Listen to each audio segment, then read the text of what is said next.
Good afternoon. Good afternoon. Okay, today we have to study the topic on erythrocyte sedimentation rate.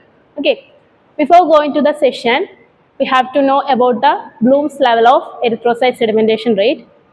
The Bloom's level of erythrocyte sedimentation rate was found to be K2 and K3.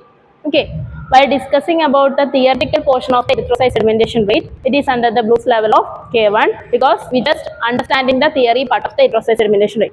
And while discussing about the relationship between the disease condition and theoretical portion of the erythrocyte sedimentation rate, it is under the Bloom's level of K3. Is analyzing the rate of ESR and also the disease condition. Okay. And we can also study this portion in practical level, practical session, and in that session we have discussed about the Miller's level.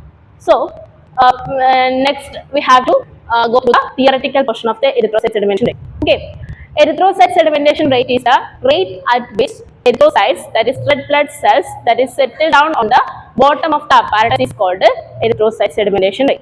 Okay, the unit of the erythrocyte sedimentation rate was found to be millimeter per hour. And the erythrocyte sedimentation rate is directly proportional to the weight of the erythrocyte, and it is inversely proportional to the surface area of the erythrocyte. Okay, and that means that the weight of erythrocytes, that is red blood cells, increases, that increases the erythrocyte sedimentation rate, and the surface area has become irregular or abnormally shaped, it decreases the erythrocyte sedimentation rate. Okay. And then we move through the uses of erythrocyte sedimentation rate, which is used mainly for the determination of various diseases.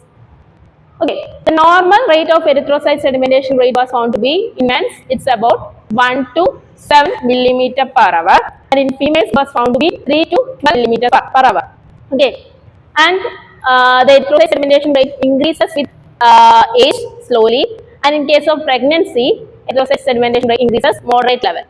Okay, and then we move to the uses of erythrocyte sedimentation rate.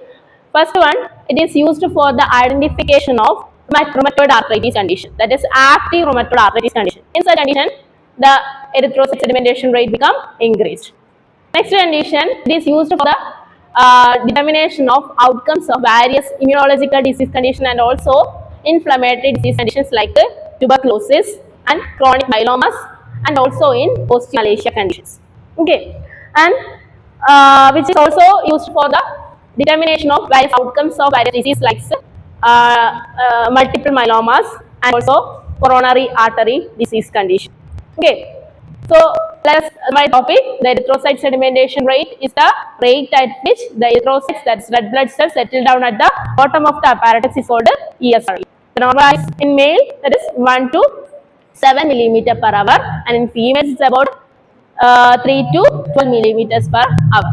And we talk about the uses of erythrocyte sedimentation rate in for rheumatoid arthritis condition, and also in study the outcomes of disease conditions like coronary artery disease, and also used for the identification of various inflammatory disease like tuberculosis and osteomalacia, and also some